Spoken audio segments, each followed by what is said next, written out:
Hey everyone, it's Salia from Hustle Season, and today I'm going to be doing the Booktube Watching Tag. So I personally don't really like tags, but I have never been tagged before, so I couldn't say no. So I was tagged by Mia from Select Pages, who has this incredible channel. So I'll leave her link down below, I guess, as YouTubers would say, and let's get started. So the first question is, how many channels are you subscribed to? I have to go Google how to figure that out because I don't actually know. I will say though that I have multiple YouTube accounts. So I have at least 4. One of them is mostly fitness stuff. And then one of them was my main one, and that's the one where I first got into BookTube, and so I'm mostly subscribed to all the bigger YouTubers. This channel that I have right now, I've actually kind of used it to subscribe to some of the smaller channels that I've discovered since, and because I know the algorithm messes everything up, and so if you're subscribed to a lot of bigger YouTubers but then also smaller YouTubers, I think only the bigger ones get promoted or something like that. And so I just figured there was no point to go resubscribe to everybody that I was already subscribed to. Okay, it's about 1,004 on this channel if I did my math correctly. That's probably way too much, to be honest. Question number 2, when do you normally watch BookTube?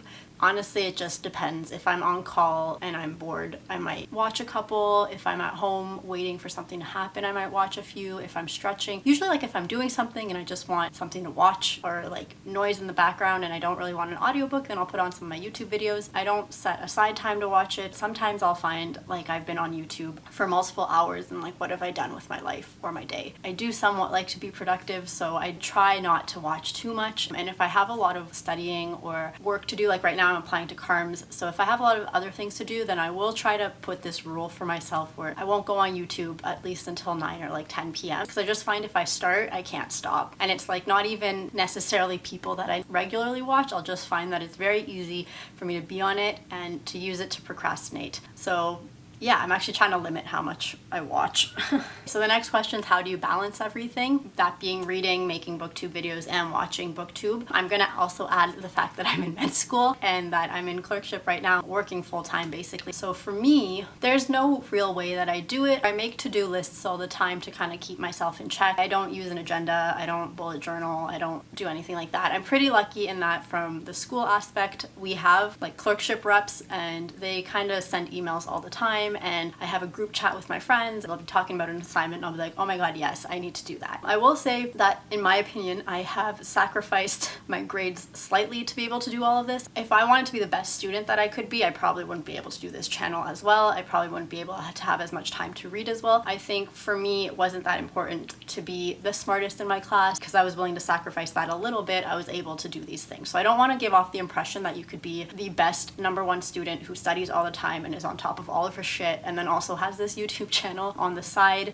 It's very much like, for me, this is more fun, so I do it, and school, I do what I need to pass. With regards to reading, that one's a bit harder because I know everybody says that you need to have your book with you at all times and just read whenever you get an opportunity. So like, I've seen a lot of booktubers be like, yeah, they'll read during their lunch hour at work, or I don't know, just like whatever, like on the bus home or little things like that. For me, it's a bit harder because I find, unless I have a really big chunk of time, it's hard for me to get invested and sit down and concentrate on reading on the book. Like if I only have 15 minutes, I think an audiobook or a podcast or even YouTube would be more efficient for that time because it doesn't take as much time for me to get invested and to like get in the right mindset to do it, if that makes any sense. So yeah, it's been a bit of a struggle. If I'm not in the mood to read, I will try to watch a couple reading vlogs and, you know, like get myself in the mood to want to read. The other thing too is I think I'm lucky because there's no pressure on me to do anything really with this channel. Like some people have deadlines they have to meet. I don't have that. I upload whenever I feel like uploading. I've never written anywhere on my channel new videos every like Friday and Tuesday or anything like that. So in that regard, there's no pressure on me.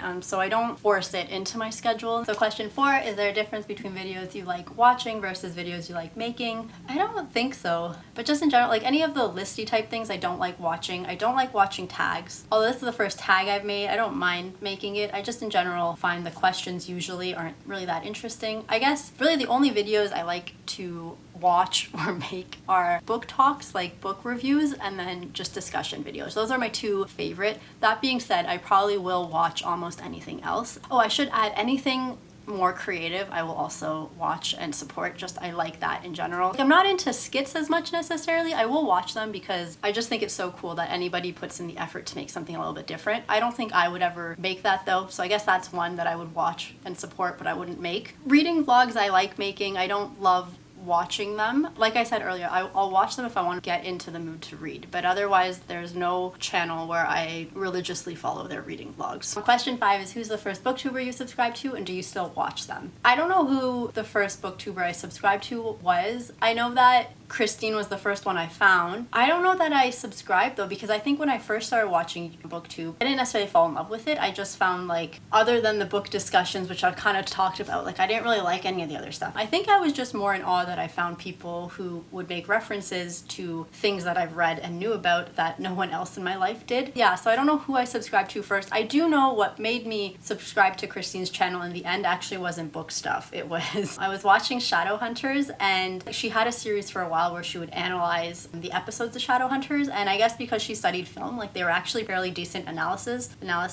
So I was kind of into it, and so I subscribed to her for that, but I don't know ultimately if it was like her or probably her or Emma Books. One of them was my first subscription. Do I still watch them? I'm still subscribed to them. I still watch them, but not as much as I used to. I guess I'm a lot more selective now of what videos I decide to watch of anybody. So the next question is, who's the most recent booktuber that you subscribe to? How am I supposed to find these out? I don't know. Maybe Vanessa from, I don't know how to pronounce it, but it's like VYNXA or something. I'll link it somewhere. I was watching her Hispanic tag. Honestly, I think I subscribed to remind myself that I'd like to incorporate Persian stuff into my own videos. But yeah, she was a cool channel. Question 7, share an old favorite booktuber. An old favorite of mine was Brandon the Book Addict. This is totally unrelated, but I just want to bring it up. Lately, I've been kind of exploring French booktube, just as a way to, like, practice my French. It's kind of interesting. They're exactly the same videos, just done by French people. It kind of made me curious as to, like, how many other languages are out there. I definitely know there's Spanish booktubers because I've seen those, but it was just cool to think that you could use BookTube to learn other languages too, or to practice other languages. So I missed a question, and that was new favorite booktubers, and I kind of wanted to answer still, so here I am. So some of my new favorite booktubers are The Irish Reader, Reads with Cindy. I like Nikki's channel. I like Books and Caffeine. I like Select Pages. I like Leslie Cardick's channel. Am I missing anybody? I like LIBRILYNN's channel too. I like the Psycho Nix as well. She's kind of funny. Question 9, what is one of your BookTube pet peeves?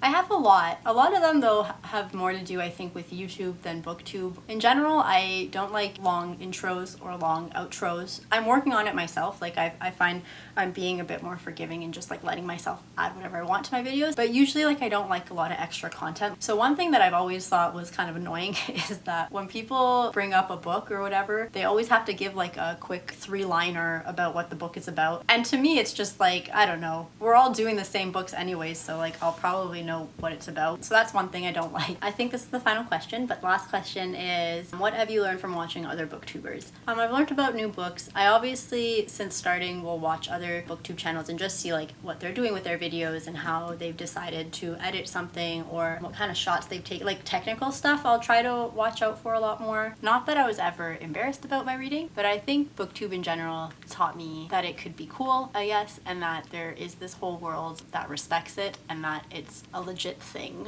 As a whole, the community has impacted me in a positive way, and it has made me, I guess, more proud to be a book reader. So I'm gonna end this video on that positive note. Thank you all for watching, and thanks again, Mia, for being the first person to ever tag me in anything and making me feel like such a legit booktuber. So thank you so much. Bye!